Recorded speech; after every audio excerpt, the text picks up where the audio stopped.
देश की राजधानी दिल्ली में नई दिल्ली रेलवे स्टेशन पर भारी संख्या में जो श्रद्धालु महाकुंभ स्नान के लिए जा रहे थे, अपने अपने घरों के लिए भी जा रहे थे, कल रेलवे प्रशासन की बदइंतजामी के कारण, रेलवे प्रशासन की निष्क्रियता के कारण एक बड़ा हादसा नई दिल्ली रेलवे प्लेटफॉर्म पे हुआ और जिसमें कितने लोग मारे गए उसका कोई सही आंकड़ा अभी तक सामने नहीं आया है। कोई कह रहा है 15, कोई कह रहा है 18। जो चश्मदीद है, जो वहां मौजूद थे घटना के वक्त, उनमें से कई लोगों का कहना है कि यह संख्या बहुत ज्यादा है। लेकिन हर बार हमने देखा कि जब भी सरकार की निष्क्रियता के कारण, सरकार की खामियों के कारण, उनकी लापरवाही के कारण कोई घटना होती है तो पहला काम किया जाता है लीपापोती का। जिन लोगों की जान चली गई उनके प्रति कोई संवेदना नहीं है। जो लोग घायल हो गए उनके प्रति कोई संवेदना नहीं है। रिपोर्टर्स के मोबाइल तोड़ो, उनको असलियत कैद न करने दो अपने कैमरे में। सरकार की तरफ से पहले मना करो कि कुछ हुआ ही नहीं है, अफवाह है, झूठ है, गलत है जो कुछ भी चलाया जा रहा है। फिर मजबूरी में जब मरने वालों की लाशें सामने आ जाती हैं तो मना किया नहीं जा सकता, मजबूरी में स्वीकार किया जाता है, फिर उस पर लीपापोती शुरू की जाती है। सबसे बड़ा सवाल है कि ये कब तक चलेगा इस देश के अंदर। देश के रेल मंत्री की, देश के सरकार की जवाबदेही कब तय होगी? कितनी दुर्घटनाओं के बाद?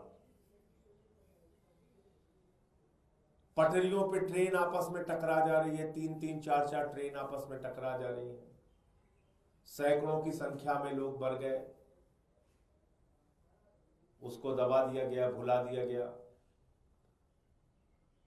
रोज ट्रेन एक्सीडेंट हो रहे हैं, उसको दबा दिया गया, भुला दिया गया। कल जो वीडियो आया है वो बहुत हैरान करने वाला है। नई दिल्ली रेलवे प्लेटफॉर्म पे हजारों की संख्या में लोग दिख रहे हैं, हजारों की संख्या में। पूरा प्लेटफॉर्म भरा पड़ा हुआ है, लेकिन वहां रेलवे का प्रशासन नहीं दिख रहा है। उस भीड़ को कैसे व्यवस्थित किया जाए, कैसे नियंत्रित किया जाए, कैसे लाइनों में किया जाए, इसके लिए कोई रेलवे प्रशासन नहीं दिख रहा है। भगदड़ हो गई, लोगों की जान चली गई। रेल मंत्री जी इनकार कर रहे हैं पूरी घटना से, कुछ नहीं हुआ। दिल्ली के एलजी महोदय एक ट्वीट करते हैं, 29 मिनट बाद उस ट्वीट को एडिट करते हैं। आप ये करने के लिए बने हुए हैं। एक ट्रेन जो 12 नंबर प्लेटफॉर्म पे आनी थी, अनाउंसमेंट हुआ 16 नंबर प्लेटफॉर्म पे आएगी, और बताते हैं कि उसके कारण भी भगदड़ हुआ। असली वजह क्या है वो और डिटेल में जब पूरी बातें सामने आएंगी तो पता चलेगा, लेकिन अभी जो जानकारी मोटे तौर पे मिल रही है, ऐसे ही घटना उत्तर प्रदेश में महाकुंभ के दौरान रेलवे स्टेशन पे हो चुकी है, प्लेटफॉर्म को बदलने के अनाउंसमेंट की वजह से। तो क्या रेलवे प्रशासन को यह समझ नहीं थी कि अगर इतनी संख्या में लोग इकट्ठा हैं और अचानक आप ट्रेन के बदलने का अनाउंसमेंट करेंगे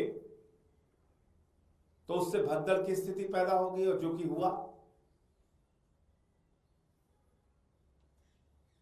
और इतनी बड़ी घटना के बाद उसको इनकार करने पे सब लगे हुए हैं। तो इसलिए कई बार ऐसा लगता है कि क्या मरना हम लोगों की नियति बन गई है। कभी नोटबंदी के बाद लाइनों में खड़े होके मरना है, कभी कोरोना की महामारी में मरना है, कभी महाकुंभ में मरना है, कभी ट्रेन के एक्सीडेंट में मरना है, कभी रोड के एक्सीडेंट में मरना है, कभी रोजगार मांगने पे मरना है, तो कभी फसल का दाम मांगने पे मरना है, कभी फ्लाईओवर के टूटने पे मरना है, कभी पुल के टूटने पे मरना है। ऐसा लगता है मरना हमारी नियति बन गई है और कोई फर्क नहीं पड़ता सरकार को। संवेदनहीनता की पराकाष्ठा है, कोई फर्क नहीं पड़ता सरकार को। इतनी बड़ी बड़ी घटनाओं पे ऐसे बयान दिए जाते हैं, शर्म आएगी आपको। महाकुंभ में इतने लोग मर गए, कहा जाता है साहब वो तो मोक्ष को प्राप्ति हो गए। तो मोक्ष की प्राप्ति उन लोगों को दीजिए जो उस बद इंतजामी के लिए जिम्मेदार हैं, उनको भी बोलिए आप मोक्ष प्राप्त कीजिए। ये आपके घाव पे नमक छिड़कने की प्रवृत्ति सरकार की कब तक चलती रहेगी?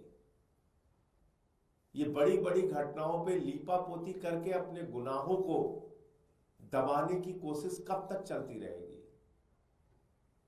जहां पे लाशें रखी गई हैं वहां पुलिस के जवान खड़े करके मरे हुए लोगों की सुरक्षा करके क्या दिखाना चाहते हैं? संख्या को छिपा के आप क्या बताना चाहते हैं? कि आपको अपनी गलतियों से सीखना नहीं है, आपको घाव पे नमक छिड़कना है। इसलिए मैं आम आदमी पार्टी की ओर से, अपनी ओर से, जो लोग इस घटना में मारे गए हैं उनके प्रति अपनी गहरी संवेदना व्यक्त करता हूं। ईश्वर से प्रार्थना करता हूं कि उनके परिवारजनों को यह अपार कष्ट सहन करने की प्रभु शक्ति दे, उनकी पुण्य आत्मा को अपने चरणों में स्थान दे।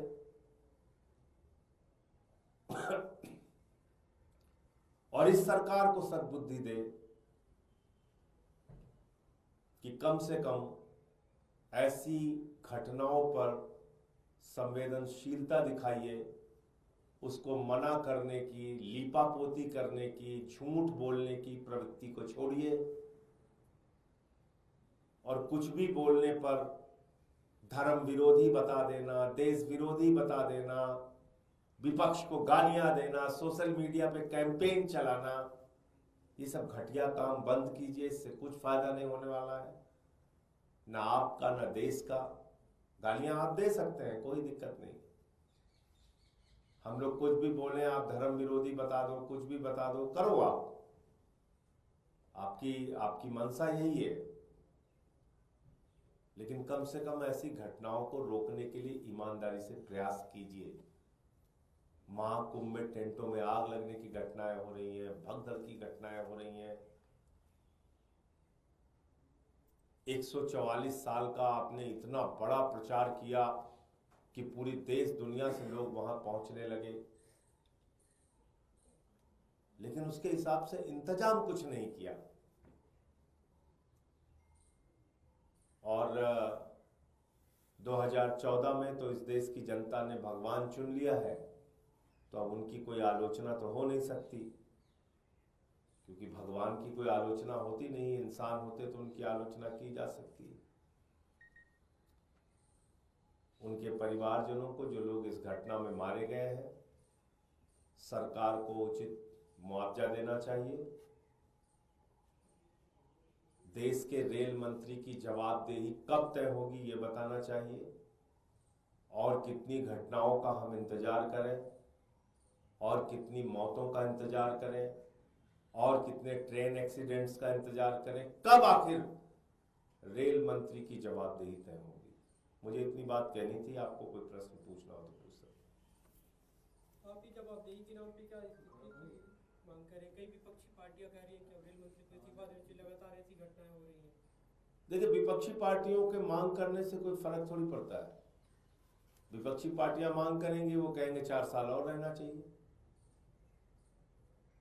वो तो अगर उनको खुद से लगता है कि नहीं, रेल मंत्री से कुछ संभल नहीं रहा है, महाकुंभ में जो गाड़ियां जा रही हैं उसके दृश्य आप देखिए,